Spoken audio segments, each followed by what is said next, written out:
Mesdames, Messieurs, bonjour et bienvenue au flash de 10h sur la RTB suite à l'attaque du poste frontalier de police de Madouba. Dans la possible le 30 avril dernier, le gouverneur de la région de la Boukou-Dimoun et des responsables régionaux des forces de défense et de sécurité se sont rendus sur place pour apporter un message d'encouragement aux forces de défense et de sécurité.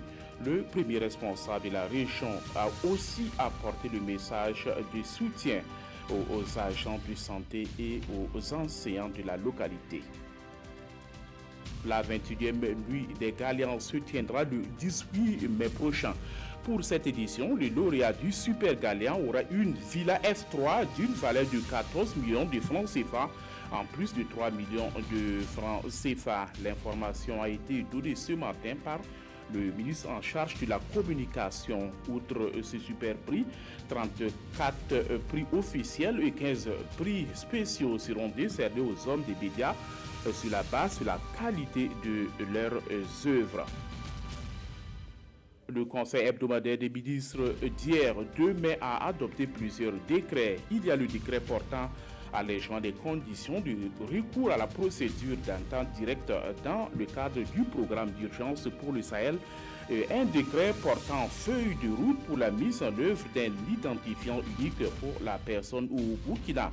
Le gouvernement a également exprimé sa volonté de délocaliser le Conseil des ministres dans les régions pour être plus proche des populations.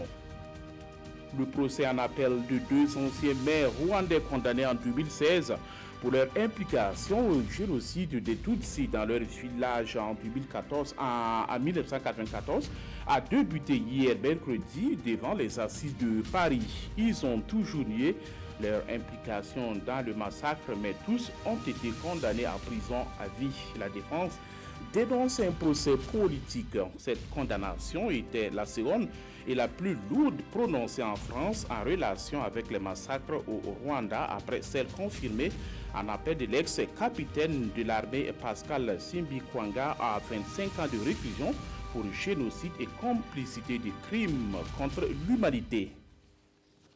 Alors que la situation reste tendue à Madagascar, l'armée et la police appellent les partis en conflit à trouver une issue à la crise politique.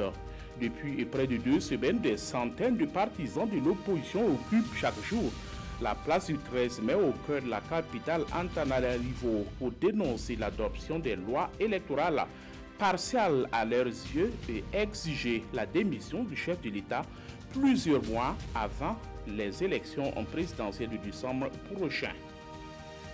Et c'est la fin de ce flash. Merci de l'avoir suivi. Passez une excellente journée en compagnie des programmes de la RTB.